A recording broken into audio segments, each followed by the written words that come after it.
কিছুদিন আগেই আমরা বন্ধুবান্ধব আর ভাই বোনের একটা টিম করে আমরা বেরিয়ে পড়েছিলাম কলকাতা ইকো পার্কের উদ্দেশ্যে।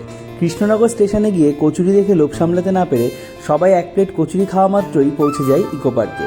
আর আমার কিন্তু এই প্রথমবার ইকো পার্কে যাওয়া। সেখানে গিয়ে আগে চারপাশটা ঘুরে দেখছিলাম। আর সবার প্রথম যেটা কাজ সেটা হলো দুপুরের খাবারটা আগে অর্ডার দিয়ে নিয়েছিলাম আমরা কিন্তু বিরিয়ানি অর্ডার করেছি। তো তারপরে ইকো পার্কের টিকিট কেটে একটা গাছের ভেতর দিয়ে সিঁড়ি দেখতে পাই, আমি তার উপর উঠে যাই। সেখানে গিয়ে দেখতে পাই যে একটা ট্রেন দাঁড়িয়ে আছে আমার জন্য। একটু লেট করেছে ছাড়তে, যেহেতু আমি তখনও পৌঁছাইনি গিয়ে। তারপর যখন আমি ট্রেনের ওপর উঠি, ট্রেনটা কিন্তু ফাইনালি ছেড়ে দেয়। তারপরে ট্রেন আমাকে নিয়ে চলে আসে একটা সুন্দর মনোরম পরিবেশে, যেখান থেকে তো আমার একটুও আর অন্য কোথাও যেতে ইচ্ছা করছিল না। কিন্তু সেখানে বসে থাকলে তো আর খাবার জুটবে না, তাই একটু সামনে যেতেই আমরা পেয়ে যাই আমাদের অর্ডার করা সেই বিরিয়ানি। আর একটা বোন কিন্তু সেদিনকে বাইরে থেকে চিড়ের পোলাও করে এনেছিল, কাকিমা করেছিল, সেটা খুবই ভালো লেগেছিল খেতে।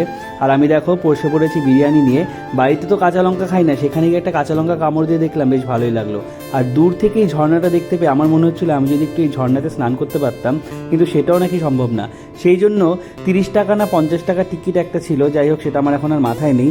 সেই টিকিট কেটে আমরা উঠে পড়েছিলাম বোটে। সেই বোটে করে যখন ঝর্ণার সামনে যাই, ওফ, মনের মধ্যে একটা আলাদাই শান্তি লাগছিল।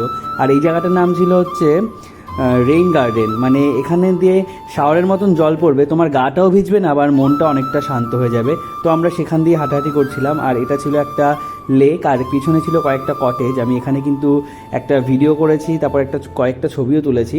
আর এখানে ছিল জলের মধ্যে কিছু রাইড, সেগুলোতে উঠিনি। আর প্রিন্টের থেকেও বেশি দাম দিয়ে একটা কোল্ড ড্রিঙ্কস কিনে পৌঁছে গেছিলাম জাপানিজ ফরেস্টে। সেখানে গেলে হয়তো জাপানের সমস্ত কিছু দেখতে পাবো, এটা ভেবে আমরা ভিতরে। জাপানের অনেক কিছু ছিল, অনেক ফরেস্ট থেকে শুরু করে এই একটা খুব সুন্দর মন্দিরও ছিল, আমি মন্দিরটার নাম ঠিক বলতে পারবো না।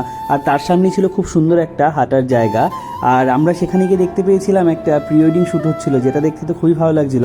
আর সব থেকে সেদিন যেটা আমাদের প্রত্যেকের কাছে ভালো লেগেছিল, এই সানসেটটা সত্যি এক কথায় অপূর্ব। আর তারপরে আমরা পৌঁছে গেছিলাম সেই 7 ওয়ান্ডার্সের দিকে, যেটা আমরা দিনের বেলাতে ভিজিট করিনি, রাত্রেবেলায় লাইটিংগুলো দেখবো বলে। যেমন ধরো এই পিরামিড, পেট্রা আর যা যা রয়েছে এই 7 ওয়ান্ডার্সের মধ্যে। আর দেখো, আমার যা মনে হয় সারাদিন লেগে গেল, এই পুরো ইকো পার্কটা একদিনে ঘুরে দেখা সম্ভব না। কিন্তু কিছু তো করার নেই, আমাদের তো বাড়িতেও ফিরতে হবে।